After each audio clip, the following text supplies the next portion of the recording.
Be showing you guys a video on how to apply for school, for anything you want to apply for job in Japan. Okay, so there's a link I'm gonna put down the video. Watch the video, comment, follow me on my Facebook, TikTok, Instagram, YouTube. Thank you so much for watching. Bye. So you want to move to Japan, right? Well, I'm gonna give you 4 easy ways to move to Japan. I mean, the 4 easiest ways to move to Japan. Stick with me to the end of this video. This video is gonna be long, so be sure to watch till the end. If you're not patient enough to watch this video to the end, please don't come to my DM to ask me questions about how to relocate to Japan or study in Japan. I'm going to be doing all the detailed explanation here. Anything outside of here, you just know you have to pay for my services. If you still need me to guide you, talk to you, give you more explanation after this video, then you gotta pay for my time. Ready? So let's go. The first way to come to Japan is through study route. This is one of the easiest ways to come into Japan, and there are 2 pathways. You can either come in through the scholarship route, which I talked about earlier, the MEX scholarship. Now, the MEX scholarship is divided into 4 categories. We have the undergraduate program, we have the postgraduate program, we have the special or technical education program, and then we have the MEX teachers training program. Now, the application window for this program. April/May. April/May is the application period for the MEX scholarship program. Only 3 of them. The MEX undergraduate program, the MEX postgraduate program, which is the master's, and the PhD. So these 3 programs, application opens in April, towards the end of April. So like April 30th and the beginning of May/May 1st or 2nd. And then where do you get the link for this application? Now you have to go to the Embassy of Japan in Nigeria's website. I'm going to be dropping the page up here for you to see what it looks like. Embassy of Japan in Nigeria. They have a website. In the website you would see a caption for scholarship. Click on that and then you would see MEX scholarship application.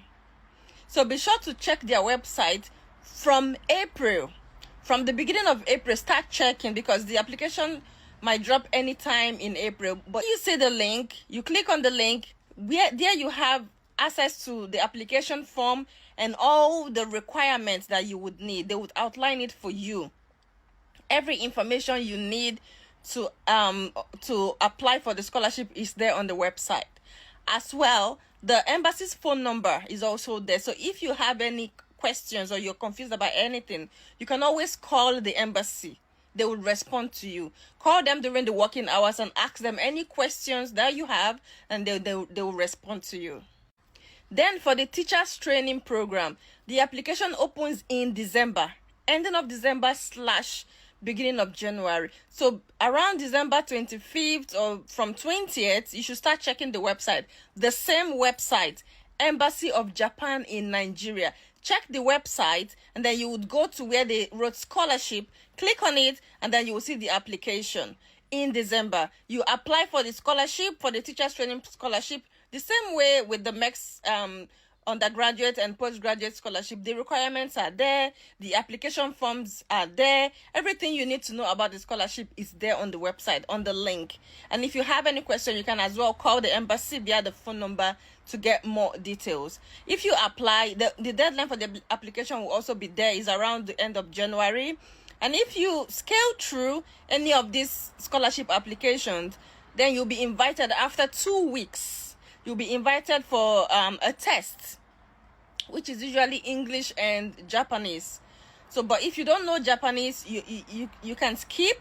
But it's advisable to start practicing a little bit of Japanese, because they're going to want to test your proficiency and how interested you are in the country that you're going to. So knowing Japanese, even if it's a little, will show them that you really have interest in the culture and then if you pass the test, you'll be invited for an interview, usually again after 2 weeks.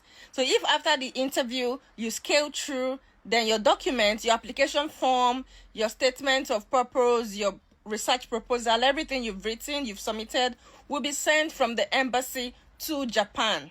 They will send it to the different universities that you've chosen in your application. Then those ones will now vet and choose who they want. So if your application gets to Japan and you scale through, a supervisor picks you up or is interested in your research proposal, your application, then you would get an email from the embassy that you have been awarded the scholarship. Then number 2, we have the self-sponsorship route. This is a bit more technical, right? Because you would not see any university advertising their admission online or on their website. So how it works is usually internal. So what you would do is to search out universities in Japan on the website, right? On the internet rather. Search out universities in Japan and go through their website. You will see the programs that they offer, especially if you are a postgraduate student. Maybe you want to go for your master's or your PhD.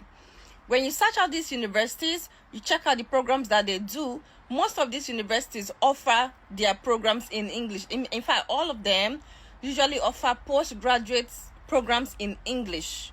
It is only undergraduate program that sometimes it's offered in Japanese. But if you're going for your master's or your PhD, whether through scholarship or self-sponsorship, you'll be taught in English language. The reason why you need to know Japanese is to be able to communicate with the locals, maybe when you go to the supermarket or the train station and all of that. But in school, your lecturers or your supervisors will teach you in English. Now, if you get these universities and their programs, you have to select the program that you're interested in or the ones that fit into your background, what you previously studied in your first degree. When you find them, when you find the program, look at the mode of study and what they do. Search out for the supervisor, because their postgraduate programs, especially masters and PhD, are usually research based, not coursework based. So when you search out the supervisor in charge of that program, you have to send him an email, a cold email, right? So read up about the supervisor, his research interest, what he's interested in, what his lab does, and all of that.